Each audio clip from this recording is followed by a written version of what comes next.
Эта поездка состоялась благодаря моим друзьям из Snowlab Гудаури, которые собрали крутую и, не побоюсь этого слова, международную команду лыжников и сноубордистов в такой себе фестивальный тур по фрирайд локациям Казахстана. И Turkish Airlines, у которых есть замечательные рейсы в Казахстан из Харькова, в стоимость которых включена экскурсия по городу или ночевка в отеле, а также целых 30 килограмм багажа вместо 23 стандартных. Как раз хватило для всего моего катательного барахла. Ну а кроме сбора катательного барахла, а это очень много, наверное, как-нибудь в другом видео я об этом расскажу, путешествие в Казахстан занимает несколько простых шагов. Перелет из Харькова в Стамбул, пересадка в их новом огромном аэропорту, реально он настолько большой, что вот этот переход из одного конца терминала в другой занял мне где-то час. Ночной перелет из Стамбула в Алматы, пересадка в машину вместе со всеми нашими вещами, прохождение приграничной зоны с Киргизстаном и, наконец-то, первая остановка. Космостанция – это действующий научный объект, расположенный всего в нескольких часах езды от Алматы. Здесь ученые исследуют сигналы из космоса и иногда сдают свои свободные помещения туристам. Так как снег здесь лежит даже летом, то это становится отличной точкой для весенне-летнего фрирайда. Бросились на космостанцию, это 3360 метров. Тут валит очень много снега и ни хера не видно. Обещаю, что завтра разведнеется.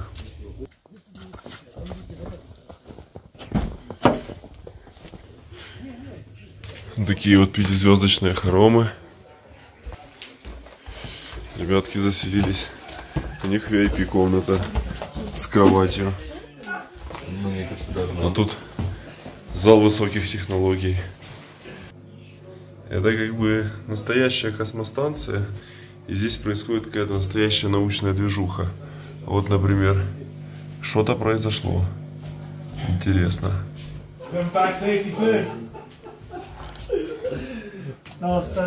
Инструкция по безопасности. Да, вот так вот выглядит элитное спальное место фрирайдера в Казахстане. Вот одно, вот второе. И вот инвентарь. Довольно компактно и удобно. Заряжаемся перед днем каталки.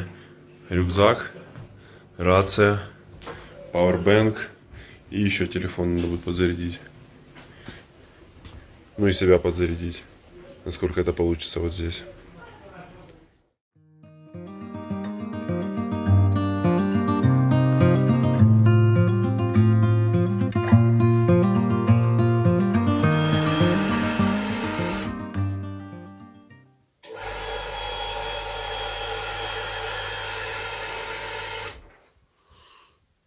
Я так уже последние минут 15. Даже душа соседа с дрелью, вселившаяся в насос на нашем чердаке, не способна испортить такое прекрасное утро. Тучи разошлись, и это значит, что мы, закинув в себя тазик овсянки на завтрак, отправились за территорию станцию на поиски снега. Космостанция расположена на очень интересном рельефе, который после обильных снегопадов становится настоящим раем для фрирайдера. Только и остается, что зайти пешком наверх.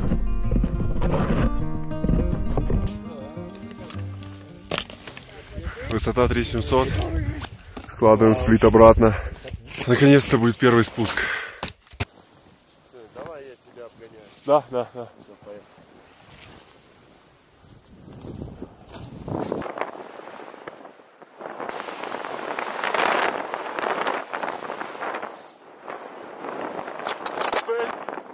Оп, пардон. Сори. Погнали.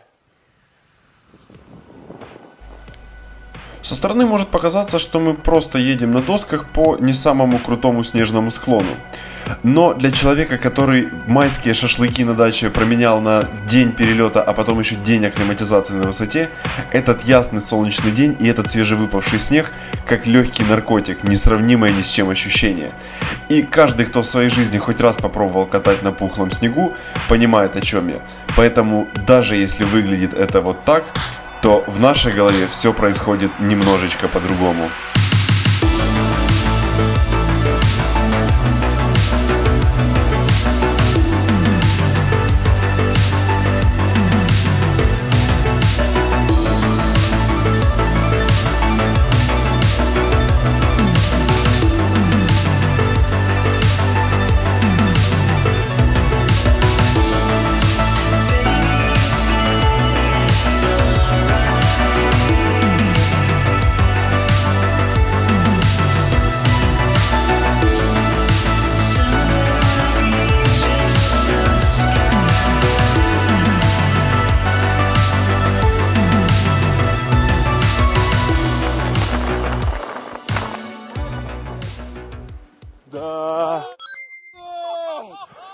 Давай! У-у-у!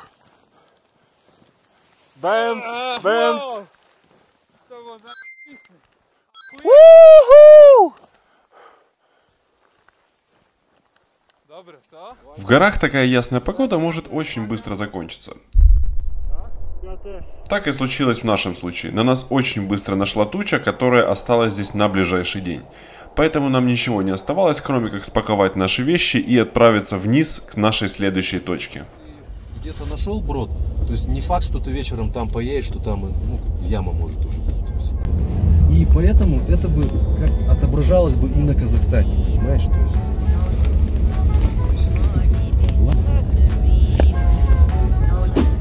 есть... Слева. Да. Блин, красиво. Озеро такое бирюзовое замерзшее. Это мажорный район пентхаусов Алматы.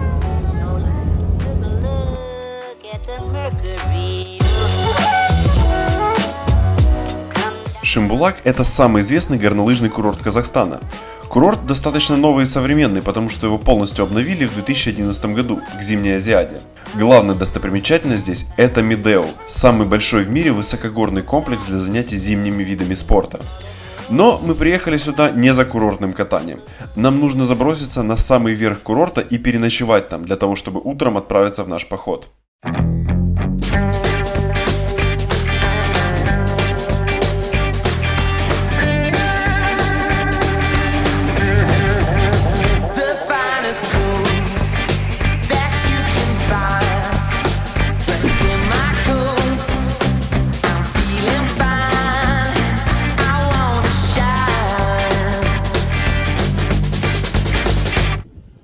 План по побегу от плохой погоды с треском провалился. Мы из одной тучи приехали в другую. Но плохая погода совсем не помешает нашему плану заселиться и переночевать в уютнейшей юрте, а утром отправиться к леднику Богдановича. Это на самом деле работающее кафе, стилизованное под аутентичную юрту. Но с учетом низкого сезона нам разрешили сдвинуть столы и лечь в спальниках. Здесь все очень хорошо утеплено и завешено коврами. Настолько хорошая звукоизоляция, что Рустам решил записать несколько интервью на родных языках. Всем привет, меня зовут Рустам Ибрагимов, я являюсь гидом компании Снолаб Гудаури. Ну чё, как тебе Казахстан? Уже 5-й сезон я хотела поехать в Казахстан. I'm Jason from Australia. It's my first time to Kazakhstan. Я з міста Харкова, та цих травневих свят я вперше навідався до Казахстану. Możliwość i speedboardowania, jazdy na deskach i heliski. Живем вот в такой прекрасной юрте на Талгарском перевале. Zdarzają się dni ze świeżym, puszystym śniegiem. Big mountains, high altitude, good snow. Plenty of options, really good terrain. С терпением ждем завтрашнего дня, чтобы пойти покататься. Я думаю, мы пойдем покатаемся завтра. Chodźcie z nami do Kazachstanu już w następnym sezonie. Guten Tag, ich heiße Adam, ich bin 29 Jahre alt, ich mag Skifahren und Skitouren. Ich bin in Kasachstan der dritte Time und ich rekommendiere diese Destination. Объясню ситуацию. Вообще-то Адам тоже поляк, но так как он знает пару слов на немецком, Рустам решил, что это будет прикольная идея разбавить нашу компанию таким вот немцем. Не взлетело. Поужинали в юрте. Здесь очень тепло. А вот на улице не так уж и тепло, но намного красивее. Закат. Очень красивые горы. Ветер поутих, поэтому сейчас меня не сдувает с ног. И вот у нас Протон с Вольтиком сидят, кушают так. Я не буду тебя трогать, пока ты кушаешь. А вот тебя я буду трогать. Что ты, мой маленький? Вот ты мой хороший. Как ты? Все хорошо? Невоспитанный. Ну что ты представляешь? Что? Давай еще обниму. Собака обниму. Ой. Вот. Завтра, как я понял, мы будем идти куда-то в ту сторону. Ледник Богдановича, если погода все будет хорошо. А сегодня отдыхаем, останавливаемся, добираемся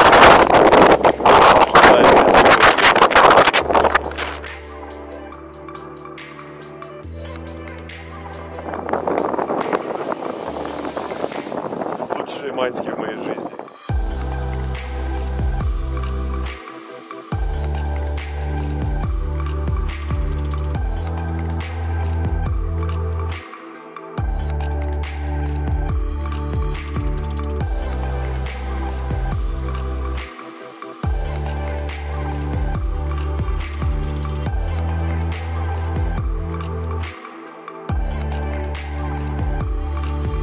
заходом солнца магия тут не заканчивается.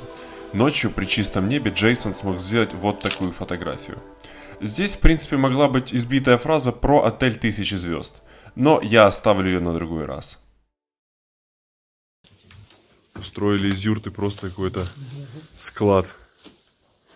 Сейчас его пытаемся разгрести.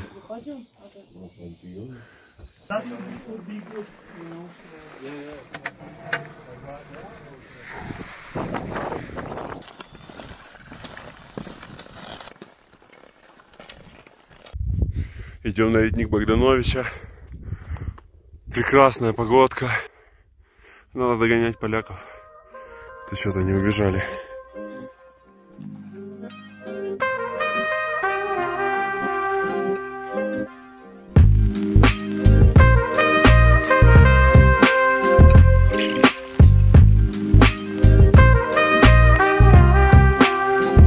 Скитур или восхождение на лыжах и сплитбордах – довольно специфическое развлечение. Несколько часов выматывающего подъема ради нескольких спусков в местах, куда просто не попадешь другим способом.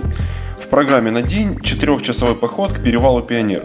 Вообще среди топонимов Казахстана еще много названий из советского прошлого, таких как Пик Пионер или Пик Советов. Но вот одно громкое переименование у них все-таки было.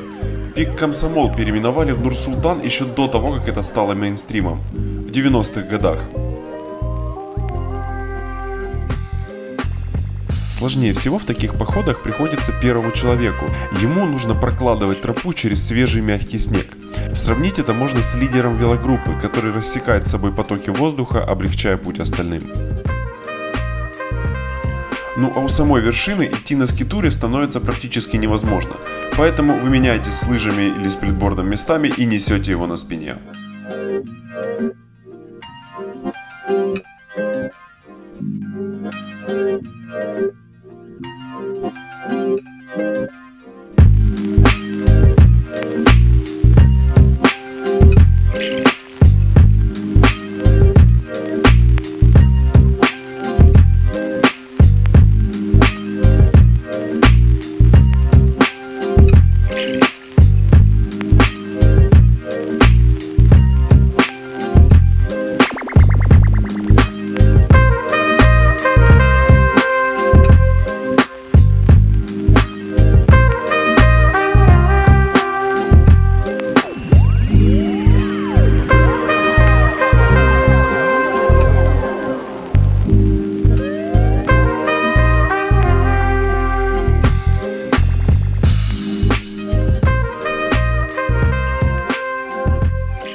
Аппетит приходит во время еды.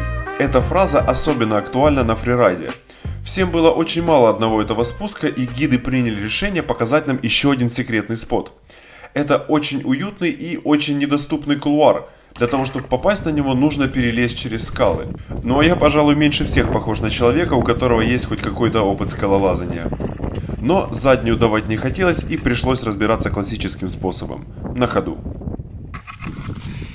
Вот, старайся так не сгибаться, иначе твой сплит может за что-то зацепиться.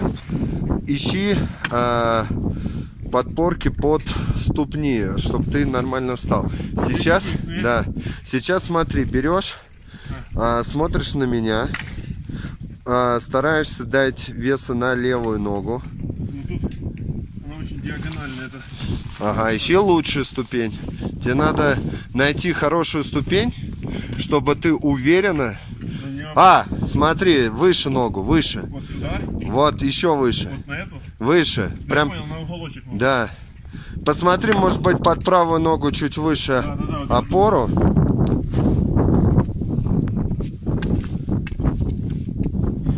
Нифига себе, ты все-таки... У тебя какая-то там левая рука все-таки присутствует. А тебе не больно там так? Больно. Ага. Теперь, вот, да, встал. Теперь под правую ногу выше, старайся выше взять. А сейчас я найду. Ты должен искать места хорошие под ноги. Вот еще выше, если сможешь, вот сюда, да. И теперь ищешь камень, который... Да. Окей! мне дали проехать первым следом по нетронутому кулуару. И этот проезд я запомню очень надолго. Nobody praying for me.